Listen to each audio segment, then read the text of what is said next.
El invierno de 1946 fue uno de los más crueles que Europa había conocido en décadas. En las ruinas humeantes de lo que alguna vez fue una de las ciudades más prósperas del Sacro Imperio Romano Germánico, los supervivientes de Colonia caminaban entre montañas de escombros, buscando cualquier cosa que pudiera servir como combustible, como refugio, como esperanza. La guerra había terminado oficialmente hacía apenas un año, pero sus heridas seguían sangrando en cada esquina, en cada fachada destrozada, en cada familia rota. 95% de la ciudad yacía en ruinas absolutas. Barrios enteros habían desaparecido bajo el fuego de más de 260 bombardeos aliados. Y sin embargo, entre toda esa devastación apocalíptica, algo permanecía en pie de manera inexplicable. Algo que desafiaba toda lógica estadística y balística. Algo que los propios pilotos británicos y estadounidenses habían utilizado como punto de referencia para sus misiones nocturnas, precisamente porque sabían que jamás caería.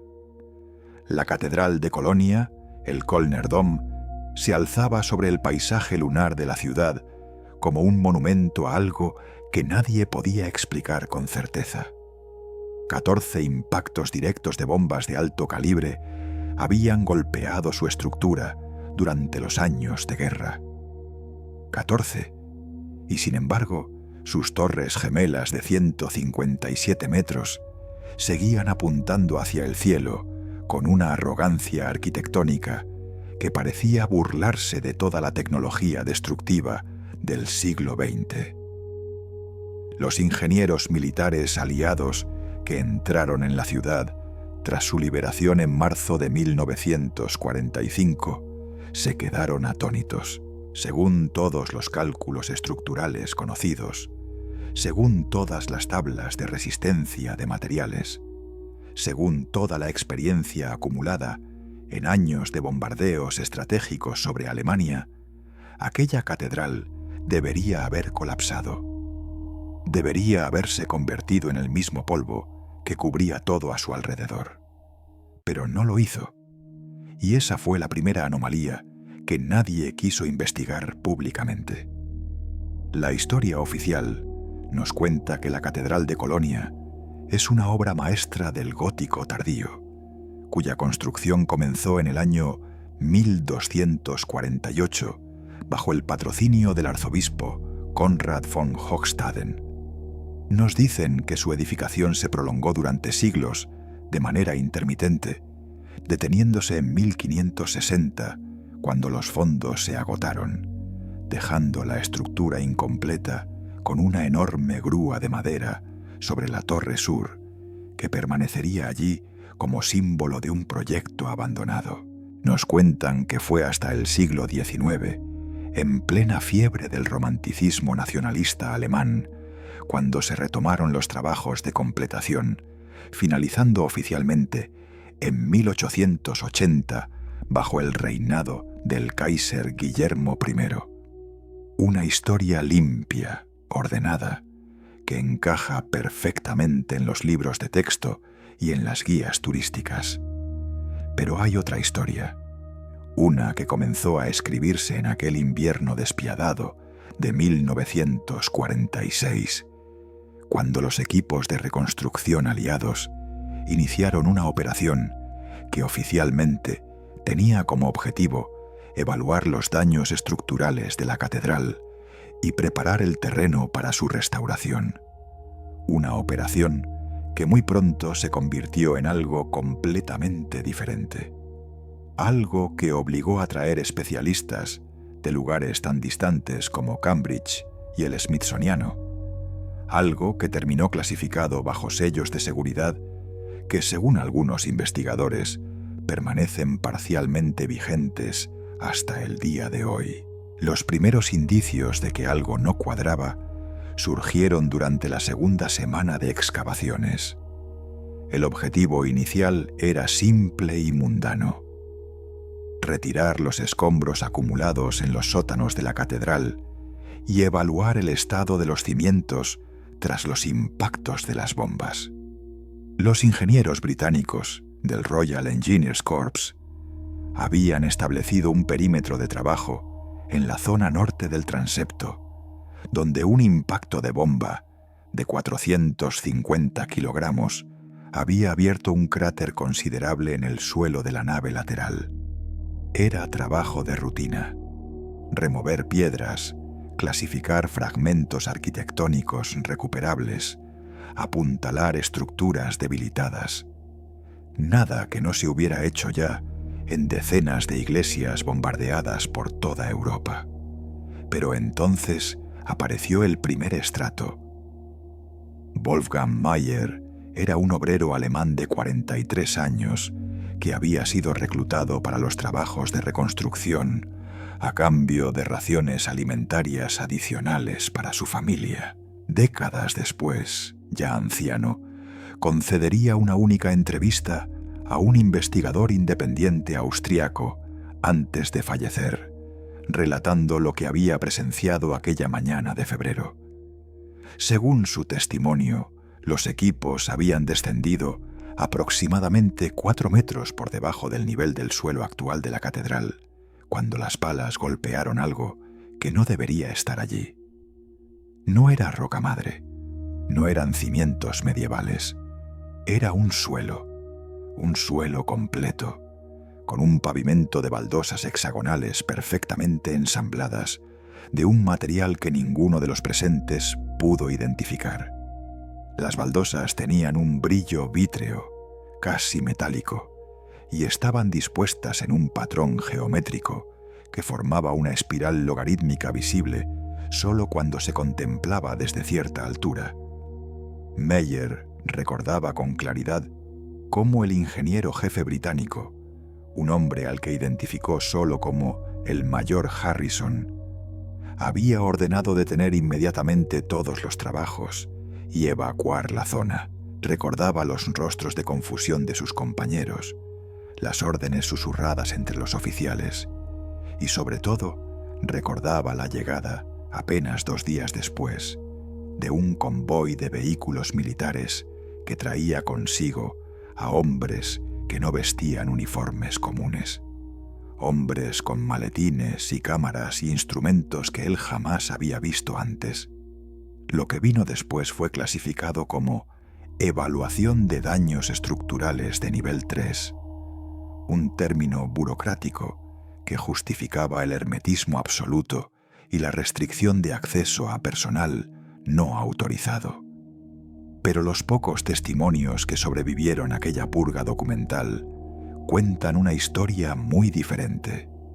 Cuentan que bajo la catedral de Colonia no había unos cimientos medievales corrientes.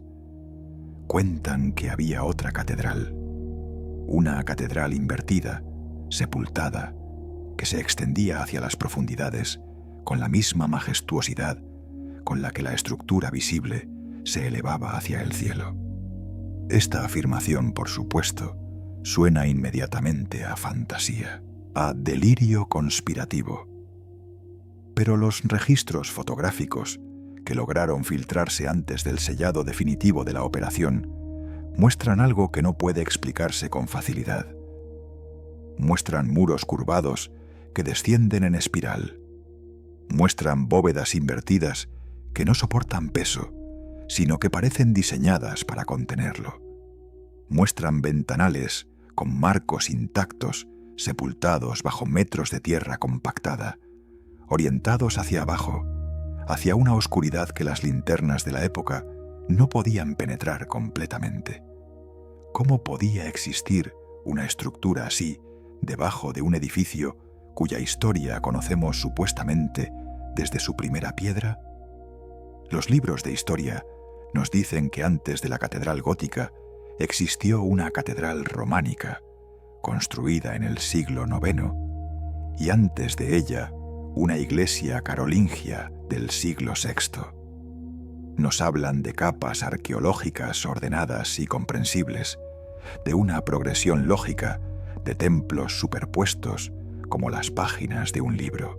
Pero lo que los equipos encontraron en 1946 no encajaba en ninguna de esas páginas. Los estratos estaban invertidos. Material que debería estar arriba aparecía abajo.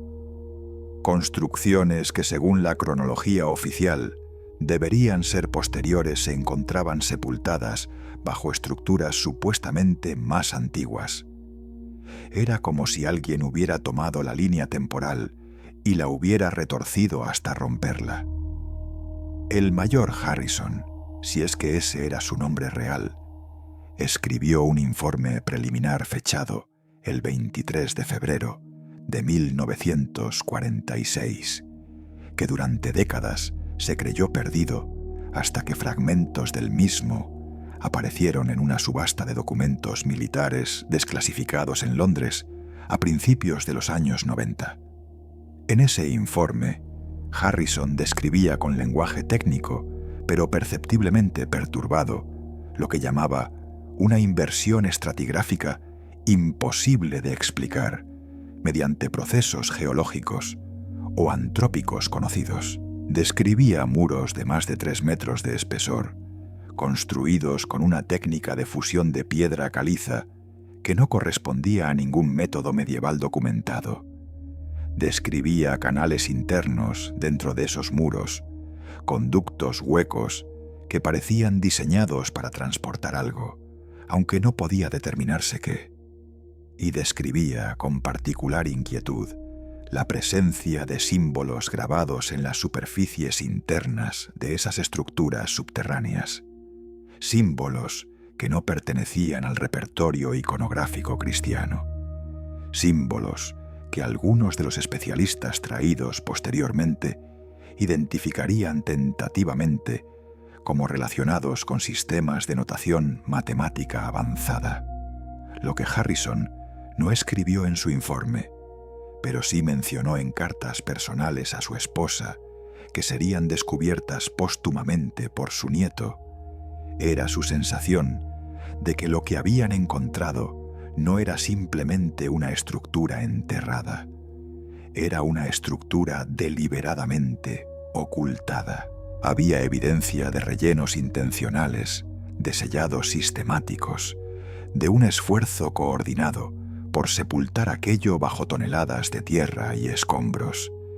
Y lo más perturbador, algunos de esos rellenos mostraban composiciones de material que no podían datarse con las técnicas disponibles, pero que todos los expertos coincidían en señalar como extraordinariamente antiguos. La catedral que vemos hoy, con sus espectaculares vidrieras y sus agujas góticas y sus reliquias veneradas por millones de peregrinos, parece anclada firmemente en la historia que nos han contado. Parece ser exactamente lo que dicen que es: una obra cumbre del ingenio medieval europeo, construida piedra sobre piedra por generaciones de canteros devotos a lo largo de siglos. Pero, ¿y si esa historia fuera solo la capa superior? ¿Y si la Catedral de Colonia no fuera tanto un edificio construido como un edificio heredado? ¿Y si lo que llamamos construcción fuera en realidad un proceso de apropiación, de reclamación, de ocupación de algo que ya existía mucho antes de que el primer arzobispo medieval pusiera sus ojos en ese promontorio junto al Rin? Las preguntas que surgieron en aquellas excavaciones de 1946 nunca fueron respondidas oficialmente, porque antes de que pudieran serlo, algo cambió. A mediados de marzo, según los registros de personal que sobrevivieron, el equipo original fue retirado por completo. Harrison fue transferido a un destino desconocido y desapareció de toda documentación militar posterior. Los obreros alemanes fueron dispersados a otros proyectos de reconstrucción por toda la zona ocupada, y un nuevo equipo, compuesto enteramente por personal cuya identidad sigue siendo imposible de verificar, tomó el control de la operación. Lo que hicieron durante los meses siguientes permanece envuelto en un silencio que ya dura casi 8 décadas.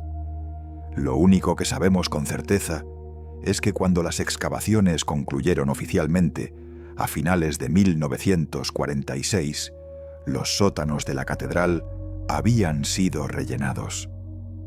Donde antes había cámaras abiertas y pasillos explorados, ahora había hormigón armado y estructuras de refuerzo que, según la explicación oficial, eran necesarias para garantizar la estabilidad del edificio tras los daños de guerra. Pero algunos de los obreros originales hablaron. No públicamente, no de manera oficial, pero sí en círculos cerrados, en conversaciones familiares que fueron transmitiéndose de generación en generación, como una especie de leyenda local que durante décadas nadie tomó en serio. Hablaron de las cámaras que habían visto antes del sellado. Hablaron de las escaleras que descendían más allá de donde cualquier linterna podía alcanzar. Hablaron de las voces de los especialistas extranjeros que, cuando creían estar solos, intercambiaban frases en un tono que oscilaba entre el asombro y el terror. Y sobre todo, hablaron de una pregunta que escucharon repetidamente en labios del personal técnico. Una pregunta que ninguno de ellos comprendía del todo, pero que quedó grabada en sus memorias por su extraña formulación. No preguntaban cuándo se había construido aquello. Preguntaban cuándo se había enterrado. Esa distinción, aparentemente sutil, lo cambiaba todo. Implicaba que quienes examinaban aquellas estructuras subterráneas no estaban tratando de datar una construcción, sino un evento de sepultamiento, un evento de ocultamiento deliberado, un evento que había borrado de la superficie algo que ahora, 7 décadas después de una guerra que había destruido 95% de una ciudad, finalmente había quedado expuesto por accidente. La Catedral de Colonia sigue en pie hoy, majestuosa e imponente, recibiendo a millones de visitantes cada año que admiran sus proporciones góticas y fotografían sus ventanales y encienden velas ante sus relicarios. La historia oficial ha permanecido intacta, pulida, incuestionada. Es un monumento a la fe medieval, nos dicen. Es una joya de la arquitectura occidental, nos repiten. Es exactamente lo que siempre hemos creído que es. Pero bajo sus suelos, sellados con hormigón de posguerra, permanecen las respuestas a preguntas que nadie quiere formular públicamente. Respuestas que fueron encontradas en 1946 y que fueron inmediatamente clasificadas, ocultadas, enterradas por segunda vez, con la misma diligencia con la que alguien, en un pasado que no figura en ningún libro de historia, las había enterrado por primera vez. ¿Qué encontraron realmente en aquellas excavaciones? ¿Por qué la prisa en sellar todo antes de que cualquier registro pudiera filtrarse? ¿Y por qué una catedral que debería haber colapsado bajo 14 impactos directos de bombas permaneció en pie como si alguna fuerza invisible la protegiera, como si algo en su interior, algo que no podemos ver ni medir con nuestros instrumentos actuales, la anclara a la tierra con una firmeza que desafía toda física conocida? Las respuestas están ahí abajo. Siempre han estado. Y alguien en algún momento de la historia decidió que esas respuestas eran demasiado peligrosas para ser conocidas. La pregunta que debemos hacernos ahora, 78 años después de aquella operación clasificada, no es si estamos dispuestos a cuestionar lo que nos han enseñado sobre la Catedral de Colonia. La pregunta es mucho más profunda. La pregunta es si estamos dispuestos a cuestionar lo que nos han enseñado sobre la historia misma. Porque si lo que se encontró bajo ese suelo en 1946 es real, si las descripciones fragmentarias que han sobrevivido son precisas aunque sea parcialmente, entonces no estamos hablando simplemente de un edificio con un sótano misterioso. Estamos hablando de evidencia física, tangible, documentada por ingenieros militares, de que algo existió antes. Algo grande, algo avanzado, algo que fue borrado sistemáticamente de la memoria colectiva y reemplazado por una narrativa mucho más simple, mucho más controlable, mucho más fácil de gestionar. Estaban construyendo en 1248, cuando supuestamente se colocó la primera piedra de la catedral gótica, ¿o estaban desenterrando? Esa pregunta, que habría sonado absurda hace apenas unas décadas, cobra hoy una resonancia diferente. Porque no estamos solos en nuestra sospecha, porque casos similares han aparecido en ciudades por todo el mundo, porque el patrón se repite con una consistencia que no puede ser coincidencia, y porque alguien, hace mucho tiempo, trabajó muy duro para asegurarse de que nunca nos hiciéramos esta pregunta. Hasta ahora. Para comprender la magnitud de lo que se descubrió bajo la Catedral de Colonia en aquellas excavaciones de posguerra, es necesario primero entender qué debería haberse encontrado según todos los manuales de arquitectura medieval y todos los tratados de ingeniería gótica disponibles. Es necesario establecer una línea base de lo posible, de lo esperable, de lo que las técnicas constructivas del siglo XIII podían lograr con las herramientas y conocimientos de su época. Solo entonces podremos medir la distancia abismal entre esa expectativa y la realidad que emergió de aquellos cráteres de bomba. La construcción gótica, nos explican los expertos, representó un salto cualitativo respecto a la arquitectura románica precedente. El desarrollo del arco ojival, del arbotantes, de la bóveda de crucería, permitió a los maestros constructores medievales elevar muros más altos, abrir ventanales más amplios, crear espacios interiores de una verticalidad sin precedentes. Pero todo esto se logró, según la narrativa aceptada, mediante un proceso de ensayo y error que se prolongó durante generaciones. Los canteros aprendían de sus maestros, que a su vez habían aprendido de los suyos, en una cadena de transmisión oral y práctica del conocimiento que explica tanto los logros como los frecuentes colapsos estructurales que plagaron la era de las catedrales. Beauvais, Chartres, Burgos. Todas sufrieron derrumbes parciales durante sus construcciones, porque los límites de la técnica se exploraban de manera empírica, a menudo con consecuencias fatales. Las herramientas disponibles para estos constructores eran, según todos los registros, extraordinariamente primitivas comparadas con las de cualquier era posterior. Cinceles de hierro forjado que debían ser afilados constantemente, mazas de madera y metal, cuerdas de cáñamo para los sistemas de poleas, andamios de madera ensamblados con clavos hechos a mano, carros tirados por bueyes para transportar bloques de piedra desde canteras, a veces distantes cientos de kilómetros, grúas de rueda operadas por la fuerza muscular de hombres que caminaban en su interior como hámsteres en una noria. Todo era lento, todo era impreciso según los estándares actuales.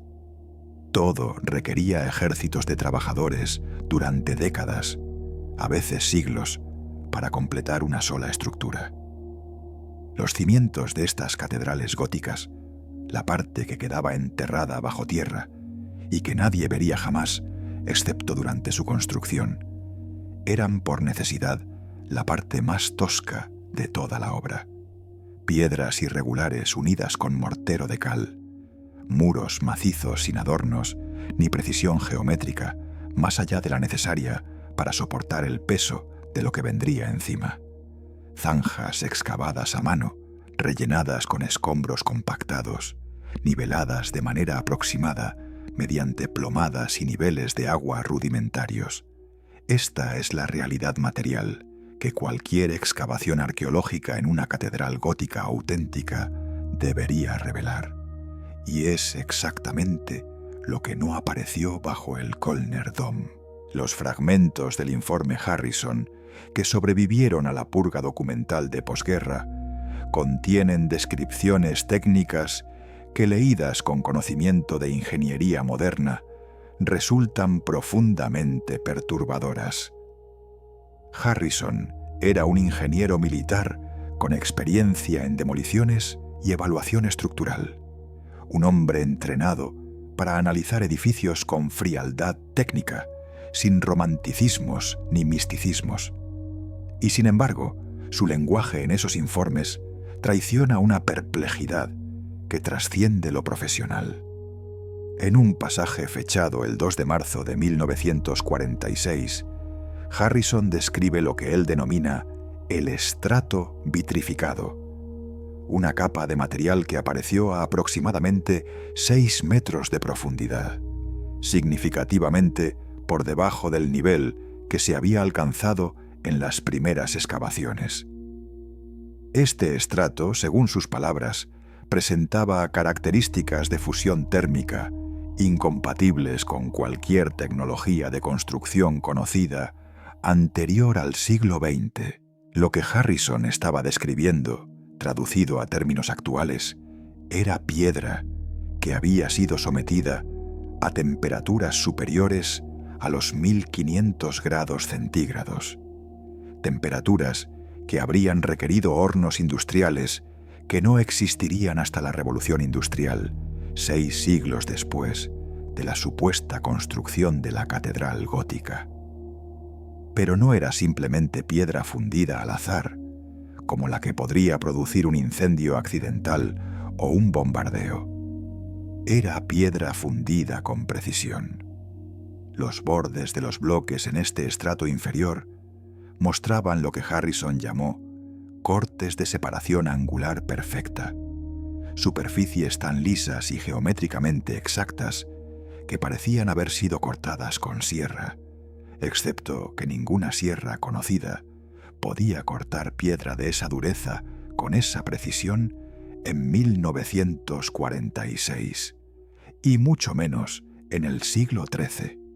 Las fotografías que acompañaban originalmente este informe fueron confiscadas junto con el resto de la documentación clasificada. Pero existen bocetos a mano realizados por el propio Harrison y por otros miembros del equipo original. Bocetos que fueron conservados como efectos personales y que por tanto escaparon a la requisa oficial. Estos bocetos, algunos de los cuales han sido publicados en círculos de investigación alternativa durante las últimas décadas, muestran secciones transversales de los muros subterráneos que contradicen todo lo que sabemos sobre construcción medieval.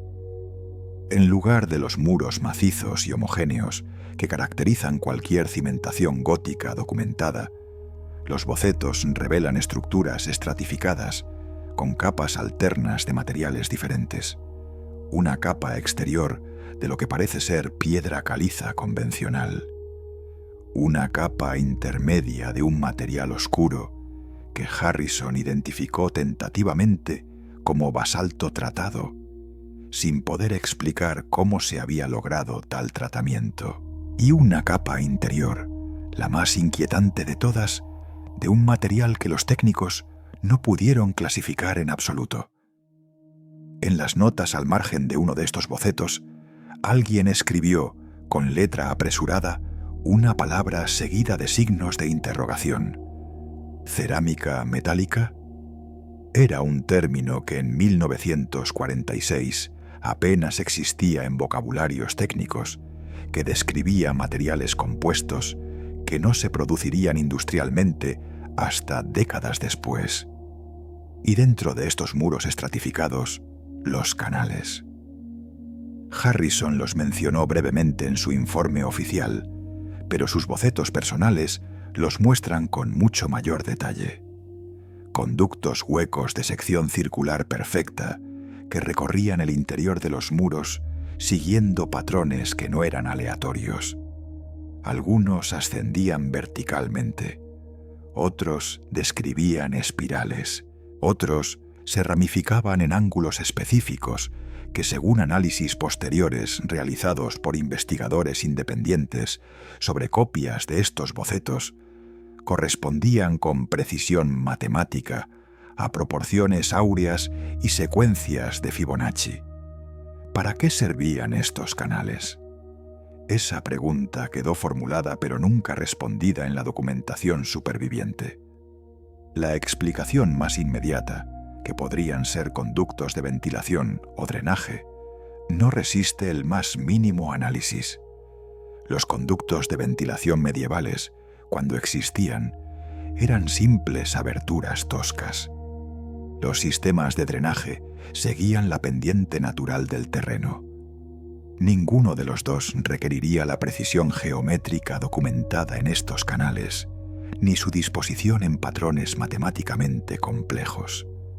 Algo estaba diseñado para circular por esos conductos, algo que requería trayectorias específicas, ángulos calculados, una ingeniería de fluidos que no debería existir en ninguna estructura anterior a la era industrial.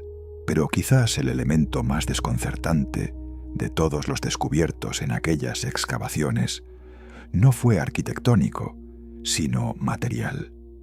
En una sección separada del informe, Harrison describe el hallazgo de lo que él denomina incrustaciones metálicas en varios puntos de las estructuras subterráneas. Estas incrustaciones, según su descripción, consistían en placas de un metal desconocido, insertadas en cavidades talladas con precisión en la piedra. Las placas mostraban patrones grabados en su superficie, patrones que Harrison comparó inicialmente con circuitos eléctricos, aunque inmediatamente descartó esta comparación como absurda, dado el contexto supuestamente medieval del hallazgo. Aquí es donde la historia se vuelve especialmente interesante, porque tenemos un testimonio adicional que complementa el de Harrison. Entre los especialistas traídos para examinar el sitio durante la segunda fase de las excavaciones, se encontraba un metalurgista británico, cuyo nombre aparece en los registros de personal como Dr. Edmund Blackwell, afiliado a la Universidad de Birmingham. Blackwell realizó análisis preliminares de las incrustaciones metálicas antes de que fueran removidas y enviadas a un destino desconocido. Sus notas de campo, recuperadas parcialmente de los archivos de la universidad décadas después, contienen observaciones que ningún metalurgista de 1946 podría haber fabricado o imaginado. Según Blackwell, el metal de las incrustaciones no correspondía a ninguna aleación conocida. No era hierro, ni bronce, ni latón, ni ninguna combinación de metales que la metalurgia europea hubiera producido jamás. Presentaba propiedades que Blackwell describió como contradictorias. Era extraordinariamente ligero, pero también extraordinariamente resistente. Mostraba señales de haber sido trabajado con una precisión que superaba las capacidades de cualquier técnica de fundición o forjado conocida. Y lo más perturbador, cuando Blackwell intentó tomar muestras para análisis de laboratorio, descubrió que el metal resistía todos los intentos de corte, perforación o abrasión con las herramientas disponibles. Solo logró obtener fragmentos microscópicos mediante un proceso de limado que llevó horas y desgastó múltiples limas de acero endurecido. Los análisis que Blackwell pudo realizar con estos fragmentos antes de que todo el material fuera confiscado, produjeron resultados que él mismo calificó de imposibles.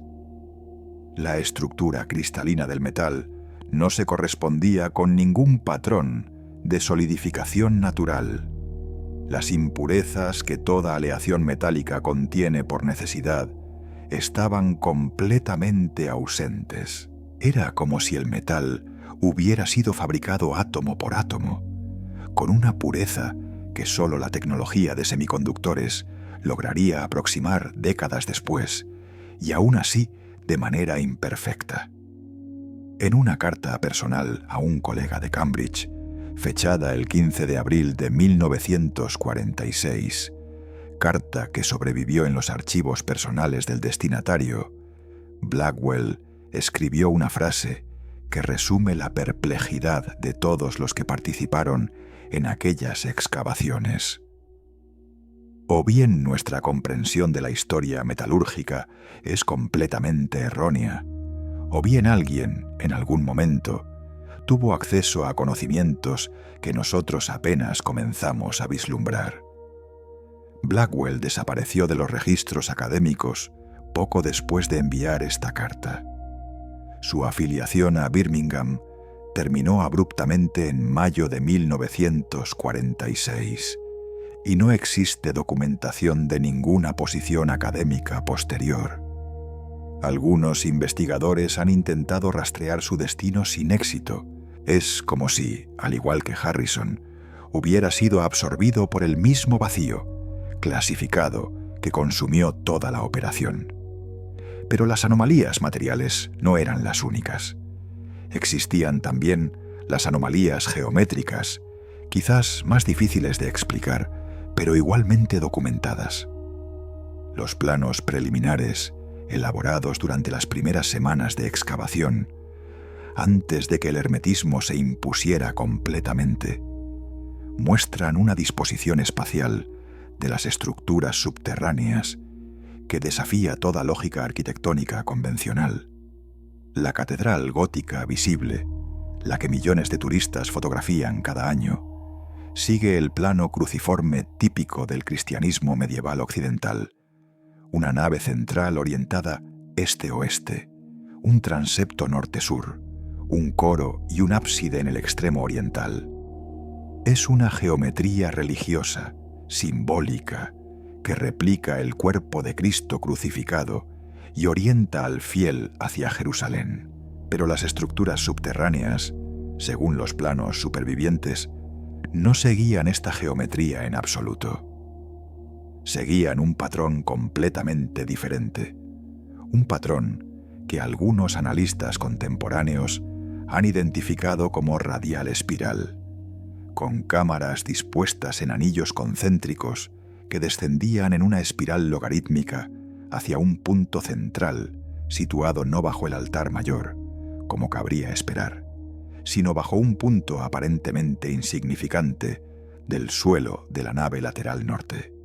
¿Qué había en ese punto central? Los informes son fragmentarios y a menudo contradictorios, pero coinciden en un detalle.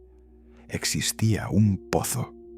No un pozo de agua convencional, sino una perforación vertical de paredes perfectamente lisas que descendía más allá de donde cualquier sonda de la época podía medir. Los equipos dejaron caer objetos por este pozo e intentaron cronometrar el tiempo hasta escuchar el impacto. Según un testimonio recogido décadas después de uno de los técnicos presentes, nunca escucharon impacto alguno. O el pozo era extraordinariamente profundo, más profundo que cualquier excavación humana conocida, o algo en su interior absorbía el sonido de una manera que la acústica no podía explicar. Este pozo central fue uno de los primeros elementos en ser sellados cuando la segunda fase de la operación tomó el control. Fue rellenado con hormigón armado hasta una profundidad de 15 metros, y sobre él se construyó una base de refuerzo que la documentación oficial describe simplemente como consolidación estructural de emergencia. Hoy, ese punto exacto se encuentra bajo el suelo de la catedral, invisible e inaccesible, cubierto por las mismas baldosas que millones de visitantes pisan cada año sin sospechar lo que hay debajo de sus pies.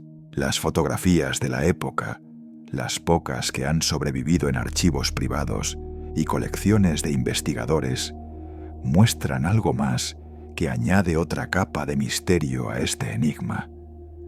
Muestran a los equipos de excavación trabajando no solo con picos y palas, sino con equipamiento que parece anacrónico para una operación supuestamente de simple evaluación de daños. Se ven generadores eléctricos de gran potencia. Se ven cables que descienden hacia las profundidades. Se ven instrumentos con diales y pantallas que ninguno de los investigadores que ha examinado estas imágenes ha podido identificar con certeza. En una fotografía particularmente inquietante, fechada manuscritamente como marzo 46, se ve a un grupo de hombres de civil reunidos en torno a una mesa portátil sobre la que hay extendidos lo que parecen ser planos o diagramas. Sus rostros están borrosos, posiblemente intencionalmente, pero su lenguaje corporal transmite una intensidad que no corresponde a una simple operación de reconstrucción arquitectónica. ¿Quiénes eran estos hombres? ¿Qué estaban analizando en esos diagramas? ¿Y por qué una operación de evaluación de daños en una catedral bombardeada requería generadores eléctricos y equipamiento especializado que excedía claramente las capacidades logísticas de las fuerzas de ocupación en aquella Alemania devastada? La respuesta académica oficial a todas estas preguntas, cuando existe alguna respuesta, es predeciblemente evasiva. Los pocos historiadores del arte y arqueólogos que han comentado públicamente sobre las excavaciones de 1946 las describen como operaciones de emergencia, realizadas en condiciones caóticas de posguerra, cuyos registros incompletos no permiten conclusiones definitivas. Cuando se les confronta con los testimonios de participantes o con los fragmentos documentales que han sobrevivido, su reacción típica es descartar estas fuentes como no verificables o contaminadas por el paso del tiempo y la tendencia humana a la exageración. Esta estrategia de descalificación sistemática es particularmente reveladora cuando se examina de cerca, porque la academia no simplemente ignora la evidencia anómala, la combate activamente. En 1987, cuando un investigador independiente alemán publicó una recopilación de testimonios de supervivientes de las excavaciones, la Oficina de Patrimonio Cultural de Renania del Norte-Westfalia emitió un comunicado oficial calificando la publicación de ficción sensacionalista sin ningún fundamento histórico. El comunicado no abordaba ninguno de los puntos específicos planteados en la investigación, no explicaba las fotografías, no comentaba los bocetos de Harrison, no mencionaba los análisis de Blackwell, simplemente descartaba todo como fantasía, sin ofrecer evidencia alternativa ni refutación documentada. Y cuando el mismo investigador solicitó formalmente acceso a los archivos de restauración de la catedral correspondientes al período 1946 a 1950, se le informó que esos archivos habían sido perdidos durante una reorganización administrativa. Perdidos. Décadas de documentación sobre la restauración de uno de los monumentos más importantes de Alemania, simplemente perdidas. En un país famoso por su meticulosidad burocrática, en instituciones que conservan registros de siglos de antigüedad, los documentos específicamente correspondientes a aquellos años cruciales habían desaparecido sin explicación. Esta no es la conducta de instituciones con nada que ocultar.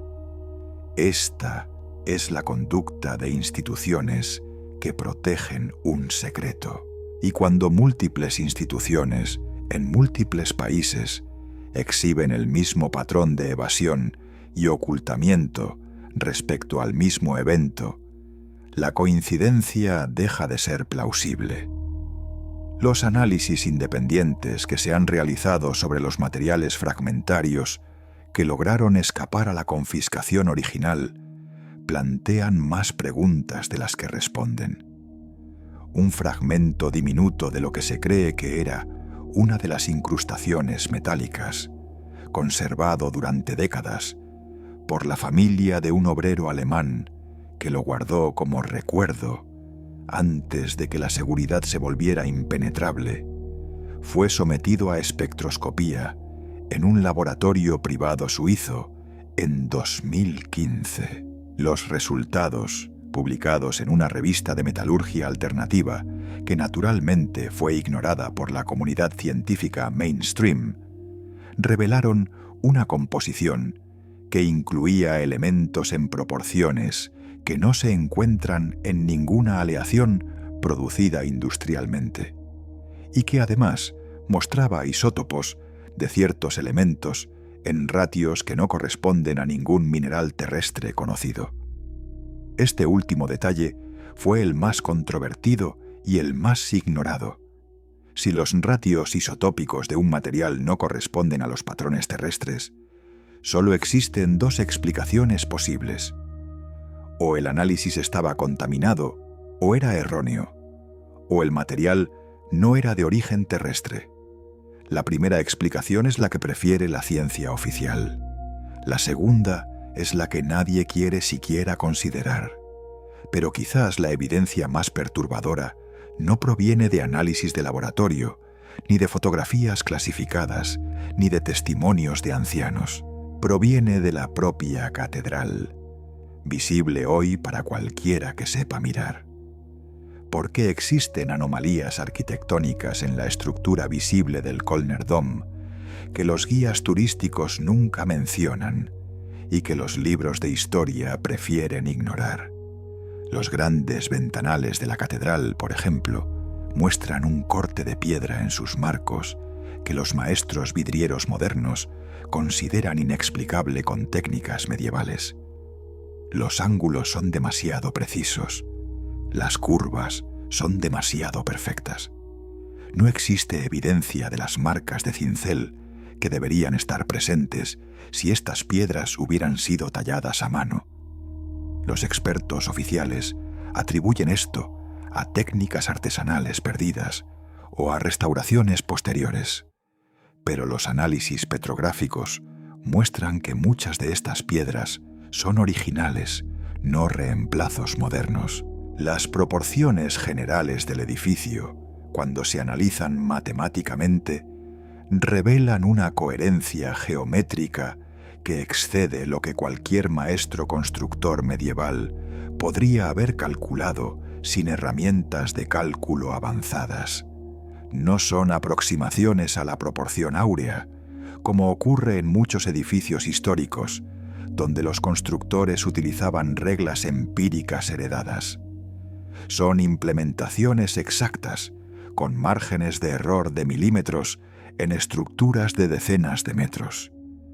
Este nivel de precisión requeriría, según ingenieros contemporáneos que han estudiado el edificio, o bien instrumentos de medición que no existían en el siglo XIII, o bien acceso a planos preexistentes de una exactitud extraordinaria.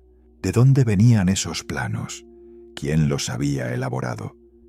¿Y cómo es posible que constructores medievales, trabajando supuestamente con cuerdas y plomadas y reglas de madera, lograran ejecutar con tanta fidelidad diseños que parecen haber sido generados con precisión computacional?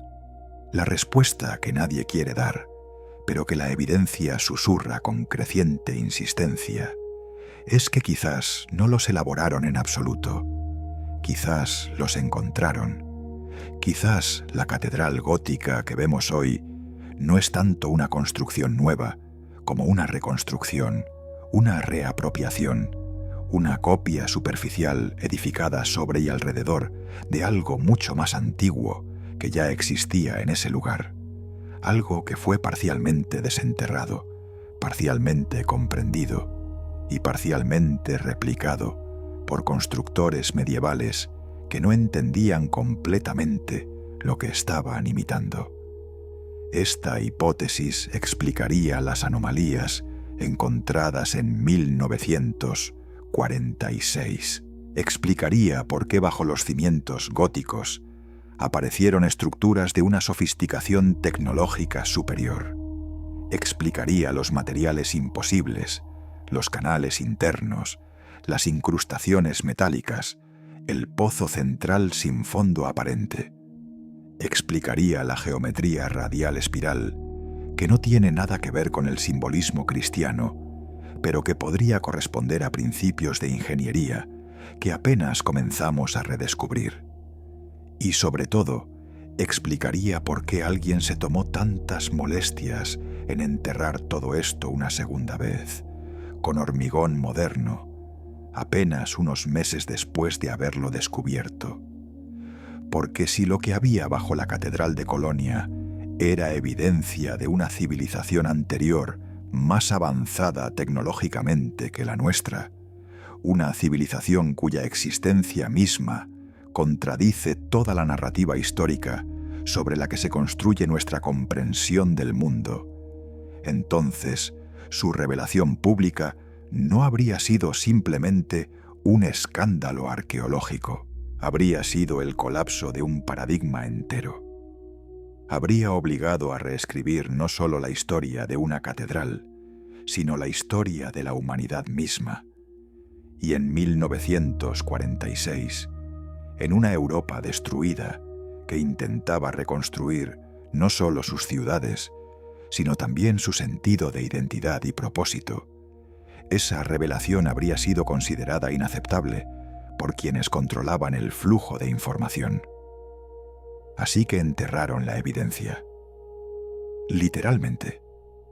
Con hormigón y refuerzos de acero y sellos de clasificación que convirtieron un descubrimiento arqueológico en un secreto militar. Y esperaron que el tiempo hiciera el resto. Esperaron que los testigos murieran, que los documentos se perdieran, que la memoria colectiva olvidara lo que brevemente había aflorado a la superficie en aquel invierno de posguerra. En su mayor parte tuvieron éxito. Durante casi 8 décadas, la Catedral de Colonia ha permanecido exactamente donde la dejaron, como un monumento a una historia oficial que nadie cuestiona, sostenida sobre cimientos que nadie puede ver, ocultando secretos que nadie puede revelar. Pero el hormigón no dura eternamente. Los sellos de clasificación eventualmente expiran. Los testimonios, aunque fragmentarios, sobreviven en archivos familiares y memorias persistentes. Y las preguntas, una vez formuladas, no pueden ser desformuladas. ¿Qué hay realmente bajo la Catedral de Colonia? La respuesta sigue ahí abajo, sellada, pero no destruida, oculta, pero no olvidada, esperando. Hay un momento en toda investigación en el que los datos dejan de ser curiosidades aisladas y comienzan a formar un patrón. Un momento en el que las anomalías individuales se conectan entre sí, revelando algo más grande, más sistemático, más inquietante que la suma de sus partes. En el caso de la Catedral de Colonia, ese momento llega cuando dejamos de preguntarnos qué encontraron bajo aquellos cimientos y comenzamos a preguntarnos para qué servía lo que encontraron.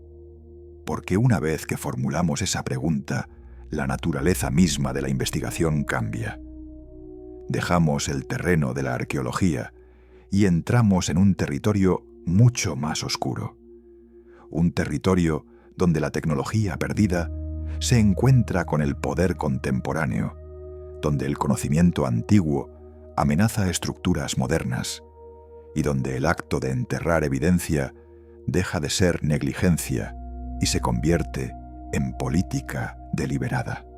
Los canales internos documentados por Harrison y su equipo no eran decorativos.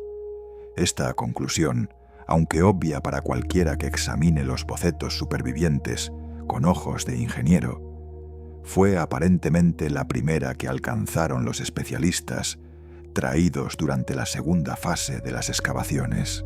Un sistema de conductos que recorre el interior de muros de 3 metros de espesor, dispuestos en patrones geométricos precisos, con ramificaciones calculadas y ángulos específicos, no es un capricho estético, es infraestructura.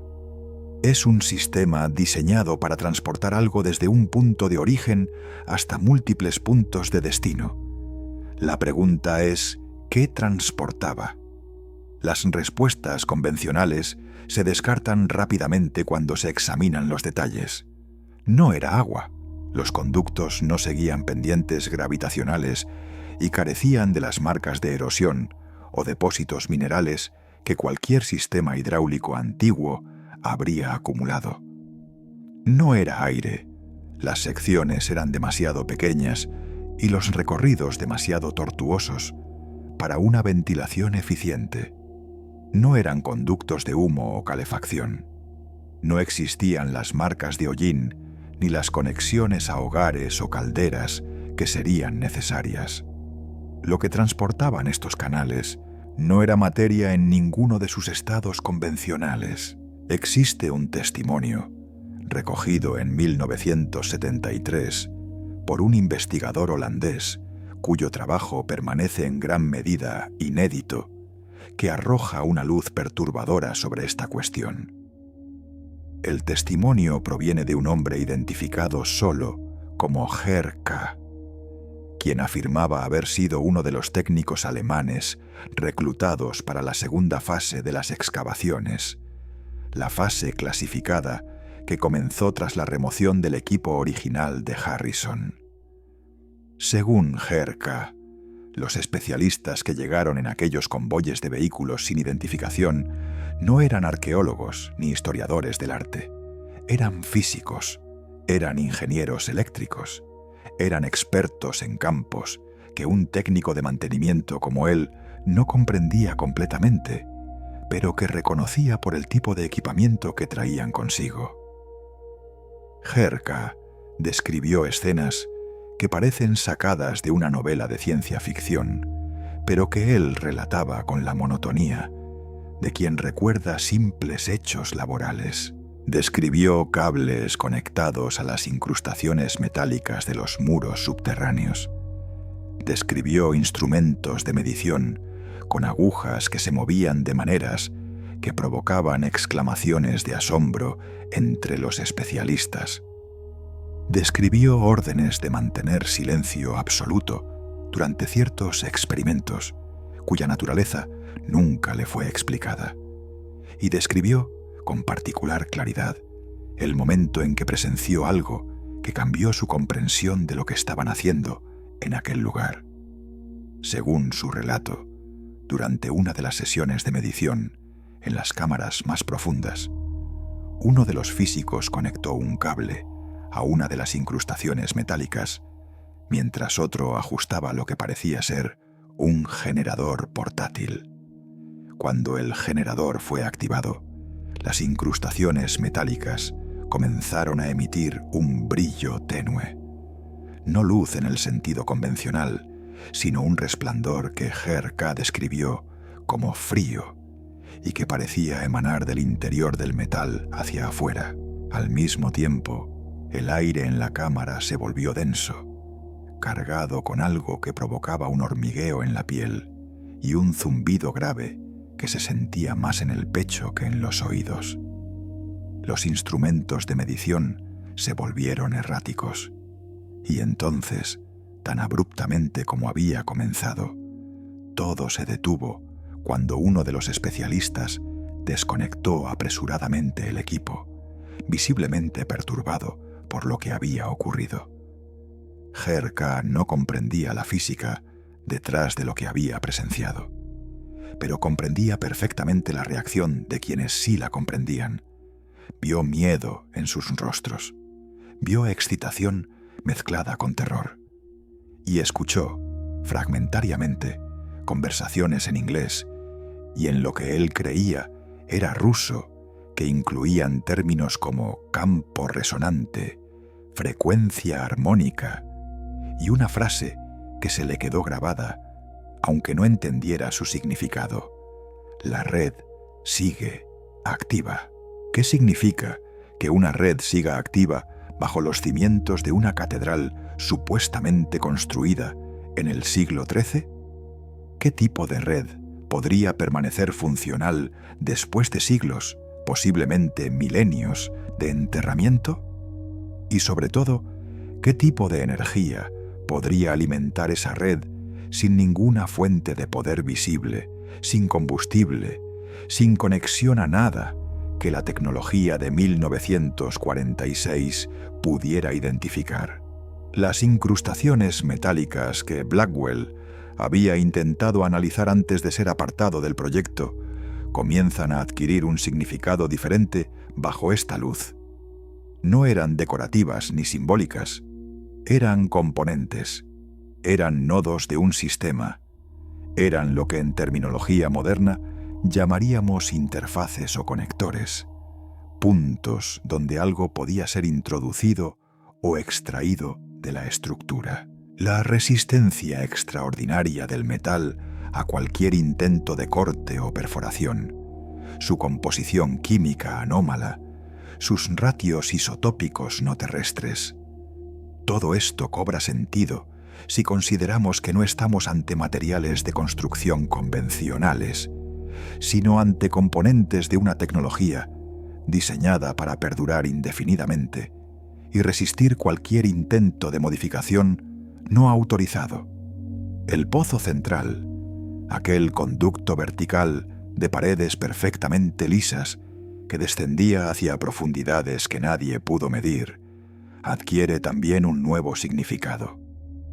Si las estructuras subterráneas formaban un sistema de distribución de algún tipo de energía, el pozo central sería el equivalente a una columna vertebral, un eje principal del que derivaban todos los canales secundarios, o quizás, más inquietantemente, sería el equivalente a una antena, un conducto para recibir algo desde muy abajo, desde profundidades que preferimos no imaginar, y redistribuirlo a través de la red de canales hacia toda la estructura. Hay investigadores contemporáneos, marginados por la academia oficial, pero persistentes en sus análisis, que han propuesto una hipótesis aún más radical. Sugieren que lo que había bajo la Catedral de Colonia no era simplemente un edificio con una función tecnológica perdida. Era un nodo de una red mucho mayor. Una red que se extendía bajo la superficie de Europa, conectando puntos específicos mediante conductos subterráneos, canalizando una forma de energía que nuestra ciencia actual apenas comienza a teorizar. Una red construida por una civilización cuya existencia misma ha sido borrada de la historia, pero cuyas huellas persisten bajo nuestros pies, esperando ser redescubiertas. Si esta hipótesis parece demasiado fantástica, consideremos la evidencia circunstancial. La Catedral de Colonia no es el único lugar donde excavaciones han revelado estructuras subterráneas inexplicables. Bajo Notre Dame de París, trabajos de restauración tras el incendio de 2019 revelaron cámaras previamente desconocidas que fueron inmediatamente selladas al público sin explicación satisfactoria. Bajo la Catedral de San Pedro en Roma, excavaciones del siglo XX encontraron niveles de construcción que contradicen la cronología oficial del sitio. Bajo la Catedral de Chartres existen pasadizos y criptas cuyo acceso está restringido incluso para investigadores acreditados. El patrón se repite en Canterbury, en Sevilla, en Praga, en cada gran catedral europea, donde excavaciones serias han sido realizadas. ¿Coincidencia? o evidencia de que todas estas estructuras fueron edificadas sobre los mismos cimientos preexistentes, sobre nodos de la misma red antigua, siguiendo planos que nadie recuerda haber elaborado, pero que todos inexplicablemente conocían? El encubrimiento de lo descubierto en Colonia no fue improvisado, fue sistemático, profesional y ejecutado con recursos que superaban con mucho las capacidades de un simple comando militar de ocupación. Los documentos clasificados, las fotografías confiscadas, los testigos dispersados, los especialistas desaparecidos de los registros. Todo esto requirió coordinación a un nivel que trasciende las estructuras de mando ordinarias. Alguien, muy arriba en la cadena de decisiones de posguerra, determinó que lo encontrado bajo el Kölner Dom representaba una amenaza lo suficientemente seria como para justificar una operación de supresión de esta magnitud. ¿Quién tomó esa decisión? Los testimonios fragmentarios apuntan en direcciones que resultan incómodas de explorar. Herka mencionó la presencia de personal que hablaba ruso en las excavaciones, algo extraordinariamente anómalo, dado que Colonia estaba en la zona de ocupación británica y estadounidense, no soviética. Otros testimonios mencionan la llegada de individuos con acento estadounidense, que no vestían uniformes militares y que parecían tener autoridad sobre los oficiales británicos nominalmente a cargo. El mayor Harrison, según las cartas a su esposa, recibió órdenes de un comité conjunto cuya composición y afiliación nunca le fueron reveladas. Esto sugiere que lo descubierto bajo la Catedral de Colonia trascendía las rivalidades geopolíticas de la naciente Guerra Fría. Potencias que en la superficie comenzaban a enfrentarse como enemigos ideológicos, bajo tierra cooperaban en silencio para asegurar que cierta información nunca llegara al público. ¿Qué podría unir a adversarios tan acérrimos en un propósito común de ocultamiento? Solo algo que amenazara a ambos por igual. Solo algo que, de ser revelado, socavaría las estructuras de poder de todos, sin importar su ideología política o sistema económico.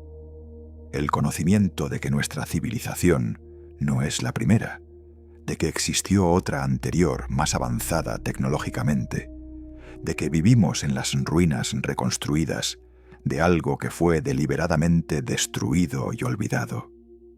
Este conocimiento sería igualmente corrosivo para el capitalismo estadounidense que para el comunismo soviético, para el cristianismo occidental que para el ateísmo de Estado, porque todas estas ideologías, por diferentes que parezcan, comparten un supuesto fundamental, que la humanidad contemporánea representa la cima del progreso, que avanzamos linealmente desde la oscuridad hacia la luz, que cada generación sabe más y puede más que la anterior. Descubrir que esto es falso, que hubo una edad anterior de conocimiento superior ahora perdido, que somos los herederos empobrecidos de una civilización que nos precedió y de la que no sabemos casi nada. Este descubrimiento demolería el mito del progreso sobre el que se construyen todas las estructuras de poder modernas. Y quienes controlan esas estructuras lo comprendieron perfectamente en 1946. Así que actuaron, con hormigón y sellos de clasificación y amenazas veladas a quienes sabían demasiado. El proceso de sellado de las excavaciones fue documentado fragmentariamente por testigos que lograron observarlo antes de ser definitivamente expulsados del sitio. Según estos testimonios, el relleno no fue simplemente vertido sin consideración, como se haría con cualquier obra de construcción ordinaria. Fue ejecutado en fases cuidadosamente planificadas, comenzando por los niveles más profundos y ascendiendo gradualmente hacia la superficie. Cada nivel era fotografiado antes de ser cubierto. Cada cámara era catalogada con precisión militar. Cada conducto era mapeado antes de ser obstruido. Era como si quienes ordenaban el sellado quisieran preservar un registro exacto de lo que estaban destruyendo, por si alguna vez necesitaran regresar. ¿Por qué preservar registros de algo que se pretende olvidar? Solo hay una respuesta lógica, porque quienes ordenaban el sellado no querían olvidar. Querían que solo el público olvidara. Ellos, quienesquiera que fueran, tenían la intención de retener el conocimiento para sí mismos, de monopolizarlo, de convertirlo en ventaja exclusiva, mientras el resto del mundo permanecía en la ignorancia. Esta sospecha se ve reforzada por lo que sabemos de los análisis realizados sobre los materiales extraídos antes del sellado. Las incrustaciones metálicas, las muestras de piedra vitrificada, los fragmentos de las baldosas hexagonales del estrato superior. Todo esto fue empaquetado y transportado a destinos clasificados. Blackwell mencionó en su correspondencia que sus propias muestras fueron confiscadas junto con sus notas de laboratorio. Harrison aludió a la remoción de artefactos significativos en su informe antes de que el mismo informe fuera parcialmente censurado. Múltiples testimonios describen camiones blindados que salían del perímetro de las excavaciones en horarios nocturnos, transportando cargas que nadie estaba autorizado a inspeccionar. ¿A dónde iban esos camiones? ¿Qué laboratorios analizaron esos materiales? ¿Qué descubrimientos se hicieron en secreto mientras el público era alimentado con la narrativa tranquilizadora de una simple restauración de posguerra? Estas preguntas no tienen respuestas documentadas, pero existen indicios circunstanciales que sugieren posibles direcciones. En los años inmediatamente posteriores a las excavaciones de Colonia, varios desarrollos tecnológicos aparecieron en la industria militar estadounidense y británica que representaron saltos cualitativos difíciles de explicar por la progresión normal de la investigación científica. Nuevas aleaciones metálicas con propiedades inusuales, avances en la comprensión de campos electromagnéticos y resonancia de materiales, prototipos de sistemas de comunicación y transmisión de energía que parecían adelantados a su tiempo. ¿Fueron estos desarrollos producto del genio inventivo occidental? ¿O fueron, al menos parcialmente, ingeniería inversa de tecnologías recuperadas de sitios como el que yacía bajo la Catedral de Colonia? La pregunta es incómoda, porque implica que el progreso tecnológico del que tan orgullosos estamos podría no ser enteramente nuestro. Implica que parte de nuestra ciencia moderna podría ser redescubrimiento disfrazado de invención, recuperación de conocimiento antiguo, presentado como innovación contemporánea. Esta posibilidad socava nuestra autocomprensión colectiva de maneras que preferimos no contemplar. Pero la evidencia persiste, obstinada, en los márgenes de la historia documentada. Existe un documento cuya autenticidad ha sido disputada pero nunca definitivamente refutada, que supuestamente circuló entre altos funcionarios estadounidenses y británicos a finales de 1946. El documento, conocido en círculos de investigación alternativa como el Memorandum Colonia, establecía protocolos para el manejo de lo que denominaba sitios de arquitectura heredada en Europa Occidental. Definía criterios para identificar tales sitios, procedimientos para su excavación discreta y, lo más importante, directrices estrictas para el ocultamiento de cualquier hallazgo que contradijera marcos históricos establecidos o sugiriera capacidades tecnológicas previas a períodos documentados. Si este documento es auténtico, representa evidencia directa de una política coordinada de supresión de conocimiento histórico. No supresión accidental por negligencia o incompetencia, sino supresión deliberada por decisión política. Una conspiración en el sentido más literal del término. Personas conspirando en secreto para ocultar información del público. La palabra conspiración ha sido tan degradada por el uso sensacionalista que invocarla ahora provoca rechazo automático en muchos oyentes. Hemos sido condicionados a asociar teoría conspirativa con irracionalidad, con paranoia, con pensamiento mágico. Este condicionamiento ha sido extraordinariamente efectivo para silenciar cuestionamientos legítimos de narrativas oficiales. Porque cuando cualquier sospecha de encubrimiento puede ser descartada como conspiracionismo, quienes tienen algo que ocultar obtienen inmunidad perfecta. Pero las conspiraciones existen. La historia está llena de ejemplos documentados, desclasificados, admitidos por sus propios perpetradores décadas después. Operaciones gubernamentales secretas, experimentos sin consentimiento sobre poblaciones, manipulación de opinión pública, falsificación de evidencia. Todo esto ha ocurrido repetidamente y está probado con documentación incontrovertible. El único debate racional es sobre cuáles sospechas específicas tienen fundamento y cuáles no.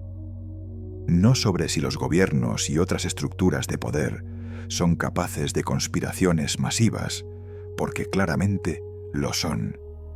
En el caso de la Catedral de Colonia, la evidencia de encubrimiento deliberado es abrumadora.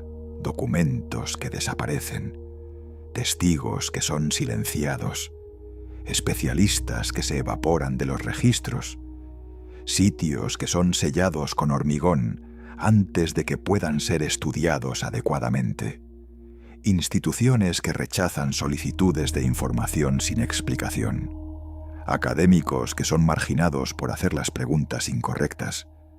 Cada uno de estos elementos por separado podría tener una explicación inocente, pero juntos forman un patrón que solo tiene una interpretación coherente.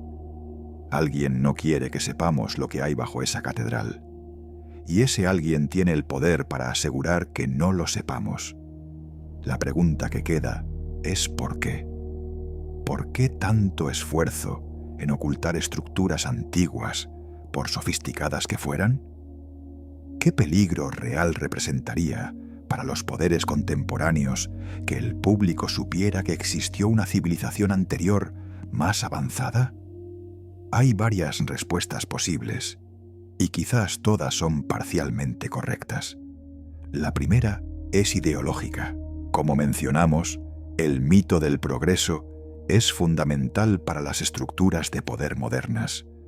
Gobiernos, corporaciones, instituciones educativas, sistemas religiosos. Todos derivan parte de su legitimidad de la premisa de que representan lo mejor que la humanidad ha logrado hasta ahora, la vanguardia de un avance continuo hacia mayor conocimiento y capacidad. Descubrir que estamos en realidad en una era de declive, que somos los herederos empobrecidos de algo superior, invertiría completamente esta narrativa. Los que hoy se presentan como guías hacia el futuro se revelarían como administradores de ruinas. La segunda respuesta es práctica. Si las estructuras subterráneas representaban tecnología funcional, tecnología que los especialistas de 1946 lograron parcialmente activar según testimonios como el de Herka, entonces su revelación pública habría creado demandas imposibles de gestionar. La gente habría exigido acceso a esa tecnología, habría exigido saber cómo funcionaba, qué podía hacer, por qué había sido enterrada. Habría exigido respuestas que quienes controlaban el sitio probablemente no tenían o no estaban dispuestos a compartir. La tercera respuesta es la más perturbadora. Quizás lo que había bajo la Catedral de Colonia no era simplemente tecnología antigua e inerte. Quizás era algo que seguía funcionando, algo que permanecía activo a pesar de los siglos de enterramiento, algo que los experimentos de 1946 revelaron que podía ser despertado. Y quizás quienes controlaban la operación decidieron que era más seguro mantenerlo dormido que arriesgarse a activarlo completamente sin comprender las consecuencias. Esta última posibilidad explicaría la prisa casi frenética con la que el sitio fue sellado. No era simplemente ocultamiento de información, era contención de algo potencialmente peligroso. Era volver a cerrar una puerta que había sido abierta por accidente, antes de que lo que había detrás pudiera salir completamente. ¿Qué había detrás de esa puerta? ¿Qué tipo de tecnología podría permanecer activa durante milenios bajo tierra? ¿Y qué efectos podría tener su activación plena sobre el mundo contemporáneo? No tenemos respuestas definitivas, pero la manera en que las preguntas fueron suprimidas nos dice algo sobre la gravedad de lo que estaba en juego. El hormigón vertido sobre las cámaras subterráneas de la Catedral de Colonia no fue un acto de preservación arqueológica, fue un acto de contención. Fue la decisión consciente de sacrificar un conocimiento potencialmente transformador en aras de mantener un status quo. Fue elegir la estabilidad del orden conocido sobre los riesgos de lo desconocido. Y fue, sobre todo, una traición a la humanidad en su conjunto, cuyos orígenes y capacidades reales fueron una vez más ocultados por una élite que decidió que el pueblo no merecía conocer su propia historia. Esta traición continúa hasta hoy. La Catedral de Colonia sigue recibiendo millones de visitantes que admiran sus vidrieras y sus agujas góticas sin sospechar lo que hay bajo sus pies. Las autoridades eclesiásticas y civiles que administran el sitio continúan repitiendo la narrativa oficial de una construcción medieval ordinaria. Los académicos que podrían investigar las anomalías continúan mirando hacia otro lado, protegiendo sus carreras y sus financiamientos. Los archivos que podrían revelar la verdad continúan clasificados o convenientemente perdidos. Y bajo todo eso, sellado pero no destruido, el secreto permanece, esperando el día en que alguien con suficiente autoridad o suficiente valentía decida finalmente abrir lo que fue cerrado. Ese día, cuando llegue, no será simplemente un evento arqueológico. Será una revelación sobre quiénes somos realmente, de dónde venimos realmente, y qué capacidades hemos perdido o nos han sido arrebatadas. La pregunta que queda es si estamos preparados para esa revelación, o si preferimos, como nuestros predecesores de 1946, seguir viviendo en una mentira cómoda mientras la verdad permanece enterrada bajo nuestros pies. El hormigón está agrietándose, los sellos están expirando, los testimonios, por fragmentarios que sean, se acumulan. La puerta que intentaron cerrar para siempre está comenzando a abrirse de nuevo, y esta vez, quizás, no habrá suficiente hormigón en el mundo para volver a sellarla. La Catedral de Colonia no es un caso aislado. Esta afirmación, que al principio de nuestra investigación podría haber parecido una especulación temeraria, se revela ahora como una conclusión casi inevitable cuando examinamos el panorama global de anomalías arquitectónicas y encubrimientos sistemáticos. Lo que ocurrió en aquel invierno de 1946 junto al Rin no fue un evento único ni excepcional. Fue simplemente uno de los pocos casos donde las circunstancias catastróficas de una guerra mundial abrieron brevemente una ventana hacia algo que normalmente permanece sellado, oculto, negado. Fue un accidente en el programa de ocultamiento que ha operado durante siglos, quizás milenios, y que continúa operando hoy con la misma eficiencia silenciosa. Si miramos más allá de Colonia, el patrón se repite con una consistencia que desafía toda explicación basada en coincidencias.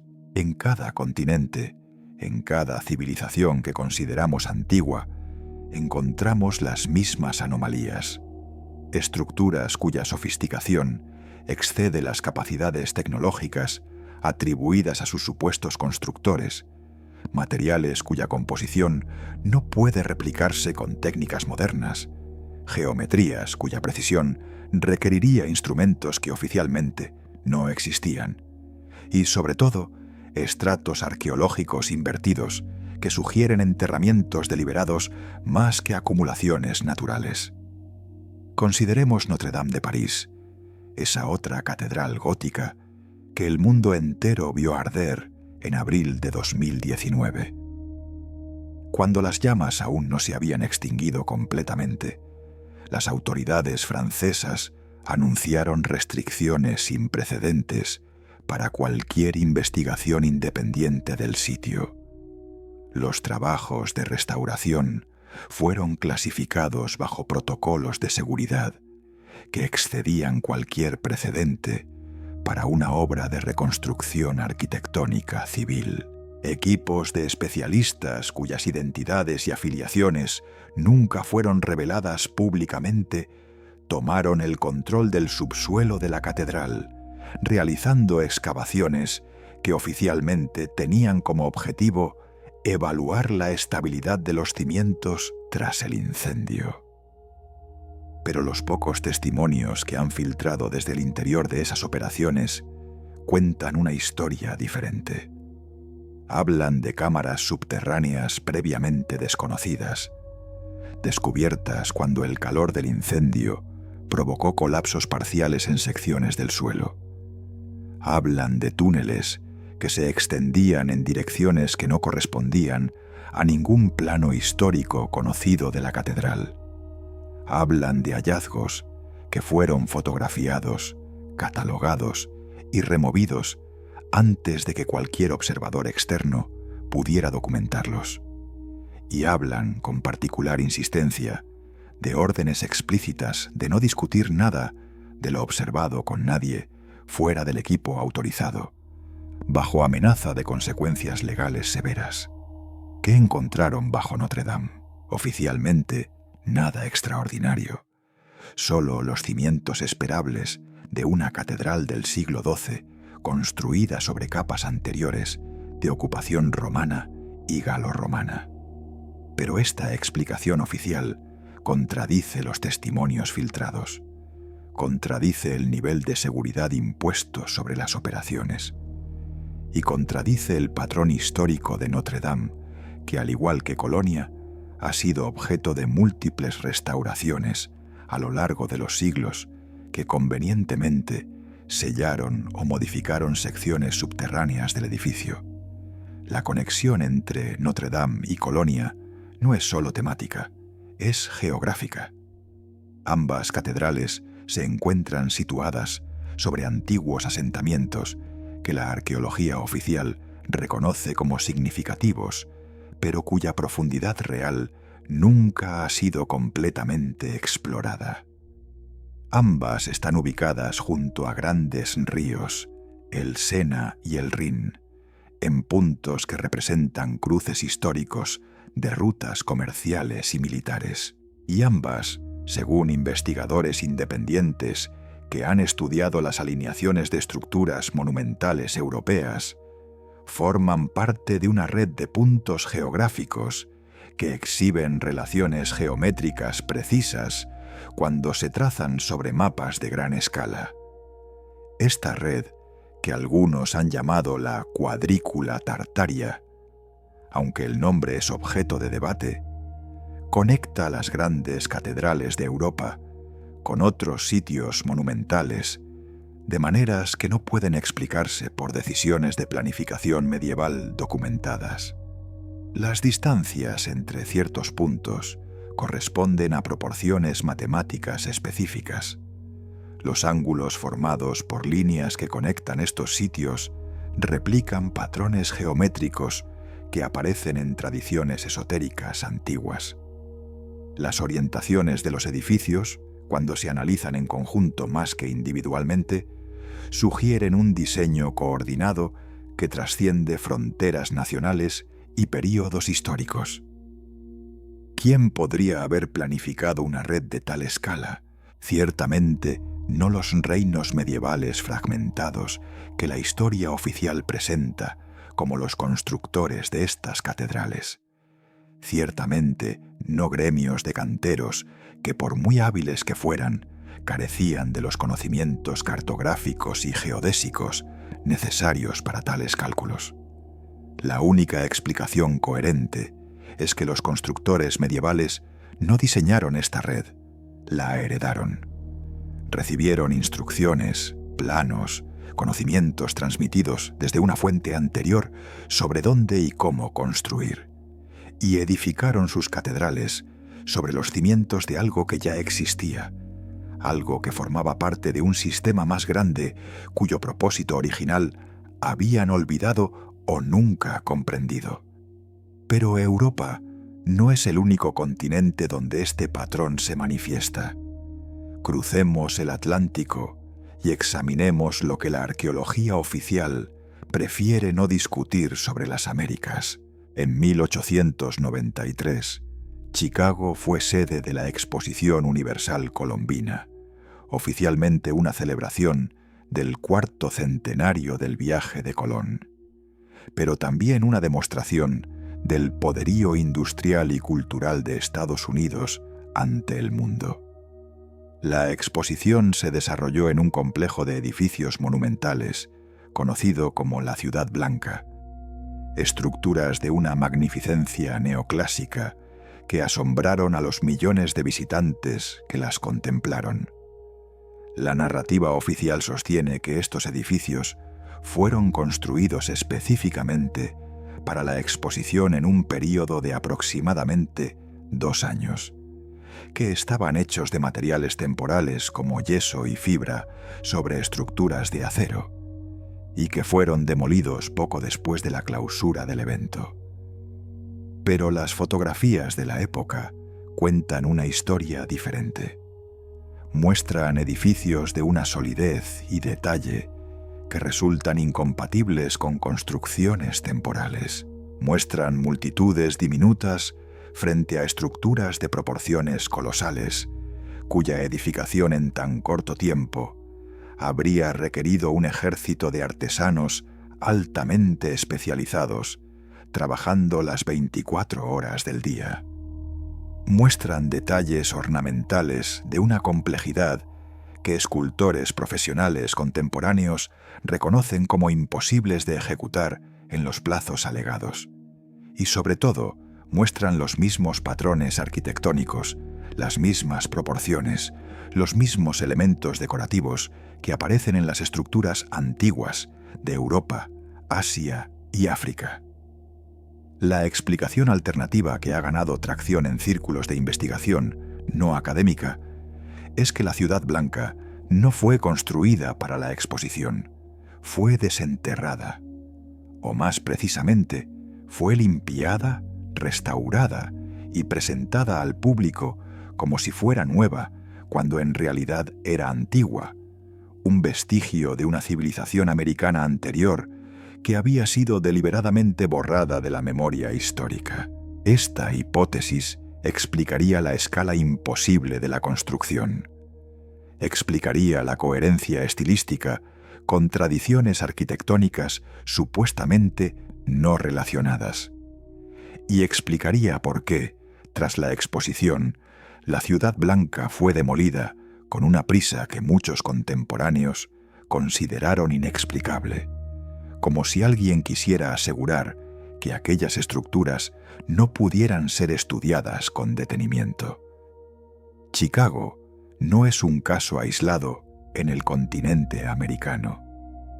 Fotografías de ciudades como San Francisco, antes del terremoto de 1906, de Ciudad de México, antes de las renovaciones del Porfiriato, de Buenos Aires, antes de las grandes demoliciones del siglo XX, muestran edificios monumentales cuya existencia no cuadra con las historias oficiales de desarrollo urbano, colonial y postcolonial. Edificios que aparecen ya terminados en las fotografías más antiguas disponibles, sin documentación de su construcción. Edificios cuyas técnicas arquitectónicas supuestamente fueron importadas de Europa, pero que en realidad muestran variaciones y adaptaciones que sugieren un desarrollo independiente o una fuente común anterior. El patrón de destrucción de estos edificios también resulta revelador. Terremotos, incendios, guerras, renovaciones urbanas. Las causas varían, pero el resultado es siempre el mismo. Estructuras monumentales de origen cuestionable son reemplazadas por construcciones modernas cuya procedencia está completamente documentada. Es como si existiera un programa sistemático, no necesariamente coordinado conscientemente, pero sí efectivo en sus resultados, para eliminar la evidencia física de lo que existía antes y reemplazarla por una realidad arquitectónica controlable, explicable, que no plantee preguntas incómodas. Volvamos ahora la mirada hacia Oriente. Las ciudades de lo que hoy llamamos Rusia, Asia Central y el subcontinente indio presentan anomalías que replican exactamente lo observado en Europa y América. San Petersburgo, esa ciudad que Pedro el Grande supuestamente construyó desde cero sobre pantanos inhóspitos a principios del siglo XVIII, exhibe niveles de sofisticación arquitectónica que resultan imposibles de reconciliar con las capacidades logísticas de la Rusia de esa época. Los palacios del Hermitage, las columnatas de la Catedral de Kazán, las fachadas monumentales del Almirantazgo. Todo esto, nos dicen, fue edificado en unas pocas décadas por un país que acababa de salir del feudalismo medieval, que carecía de canteras significativas en la región, que debía transportar materiales a través de distancias enormes por caminos apenas transitables. La historia oficial requiere que aceptemos proezas logísticas y constructivas que superan las capacidades de naciones industrializadas modernas.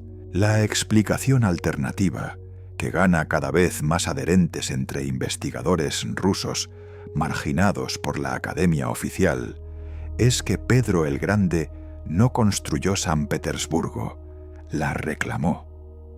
Llegó a un sitio donde ya existían estructuras monumentales parcialmente enterradas por algún cataclismo anterior y ordenó su desenterramiento, restauración y apropiación. Las leyendas locales que hablan de una ciudad sumergida bajo las aguas del Neva, las anomalías en los niveles de los sótanos de edificios históricos que muestran pisos enterrados bajo el nivel actual de las calles, las ventanas a medio enterrar en las plantas bajas de palacios supuestamente construidos sobre terreno nivelado. Todo esto sugiere no una construcción desde cero, sino una excavación de algo preexistente.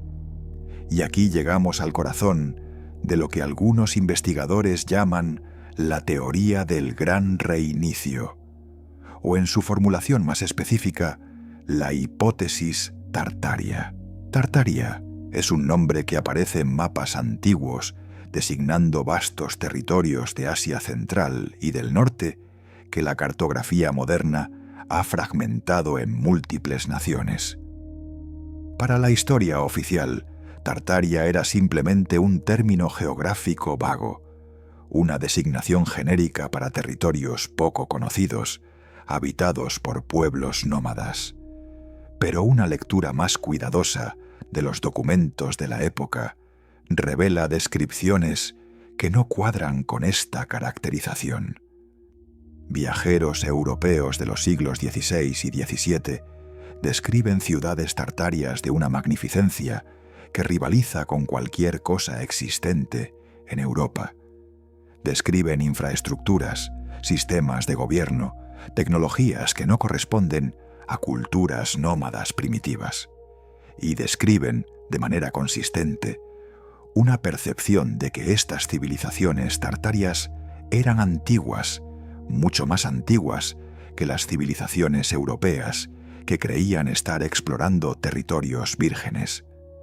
¿Qué pasó con esta Tartaria?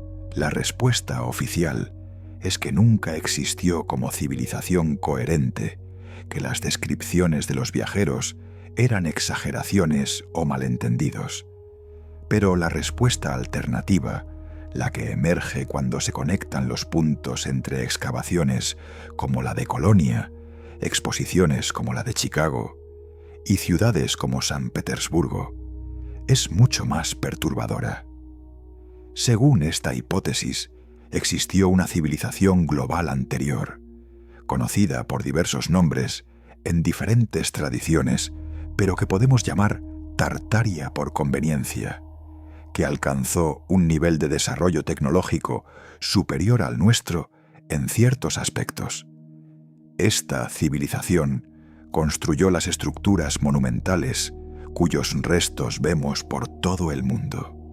Desarrolló tecnologías de manipulación energética basadas en principios que nuestra física está apenas comenzando a teorizar, y en algún momento sufrió un cataclismo de proporciones planetarias que destruyó sus centros de población, enterró sus ciudades bajo capas de barro y sedimento y redujo a sus supervivientes a un estado de barbarie del que lentamente hemos ido emergiendo durante los últimos siglos. Este cataclismo, que algunos llaman el Mud Flood o Gran Inundación de Barro, explicaría los estratos invertidos encontrados en excavaciones arqueológicas por todo el mundo. Explicaría los edificios con plantas bajas enterradas. Explicaría la desaparición abrupta de conocimientos tecnológicos que tuvieron que ser redescubiertos laboriosamente.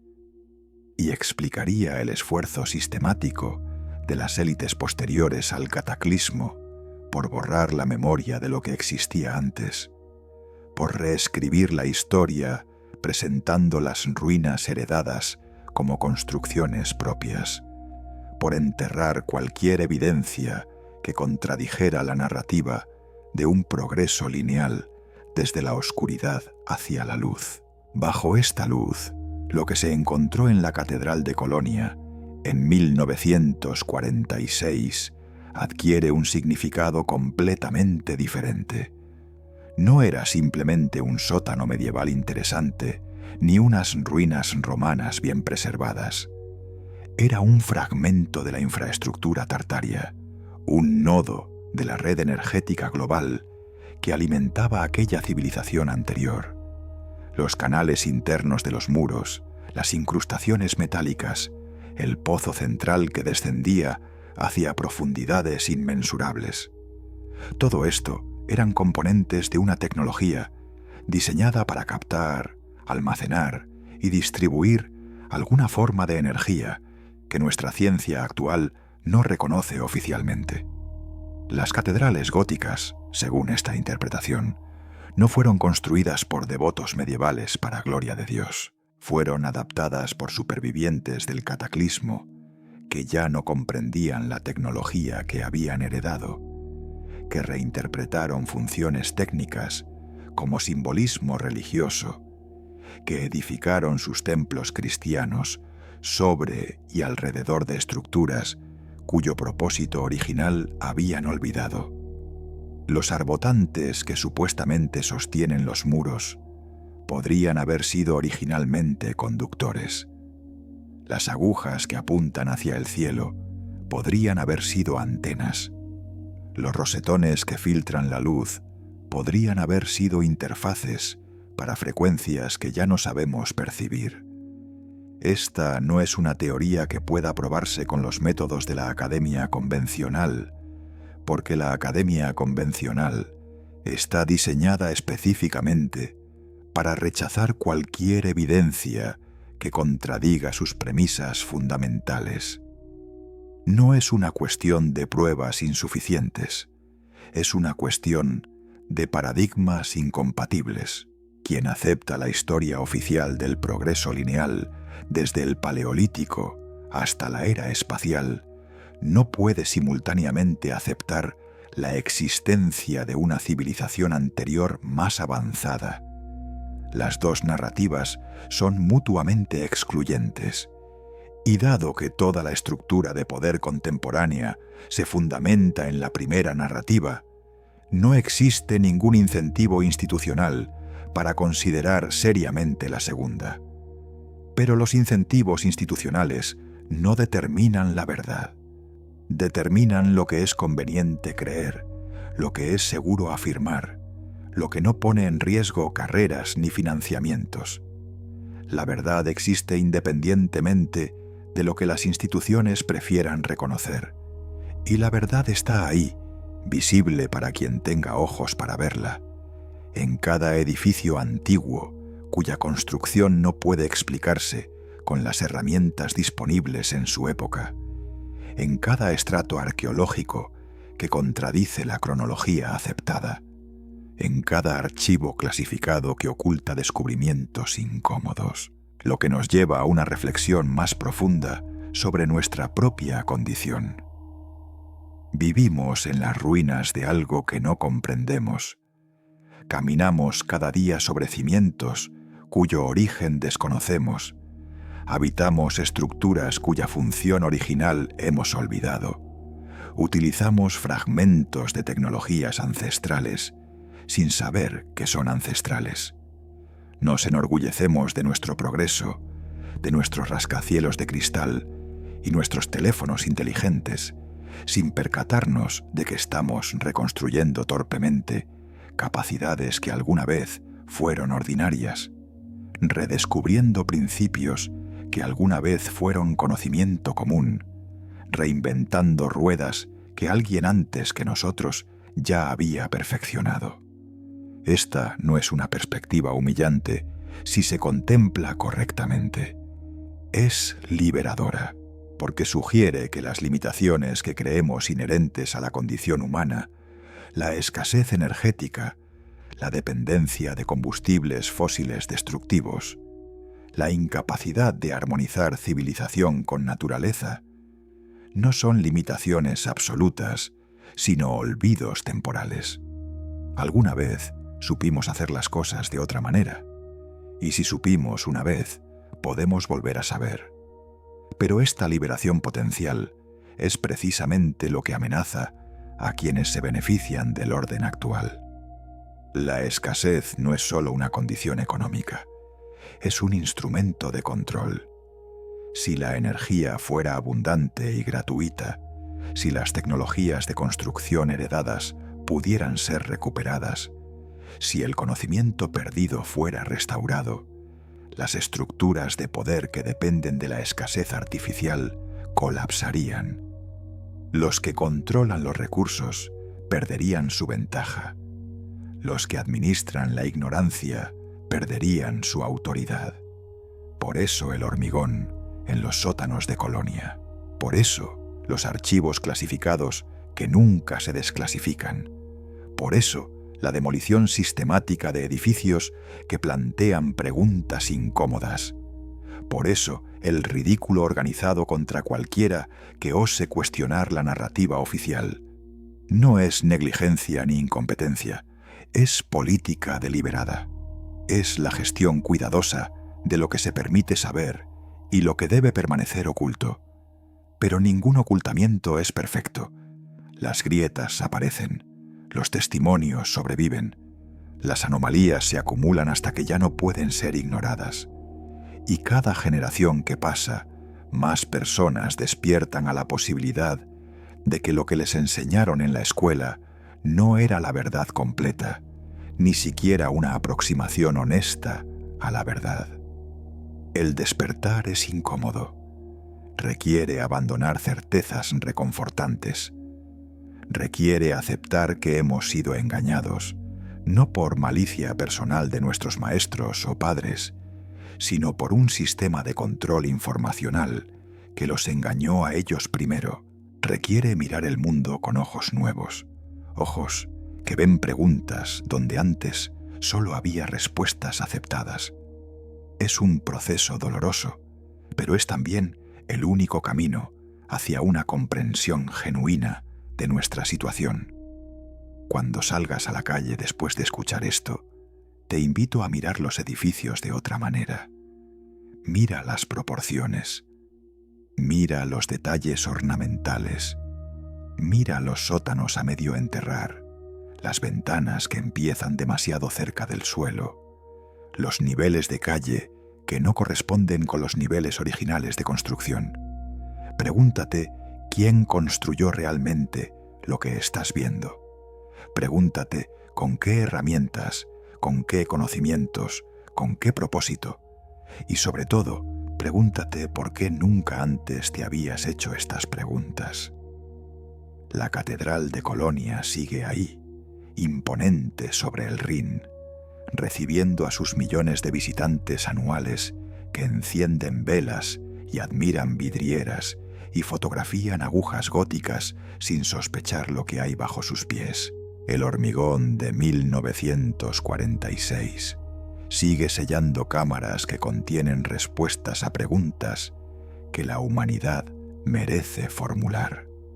Los archivos clasificados siguen pudriéndose en bóvedas de seguridad, mientras los testimonios de quienes vieron demasiado se desvanecen con cada funeral de ancianos que prometieron callar, pero no pudieron olvidar. Pero el tiempo es un aliado extraño. Lo que una generación entierra, otra lo desentierran. Lo que un imperio clasifica, su sucesor eventualmente desclasifica.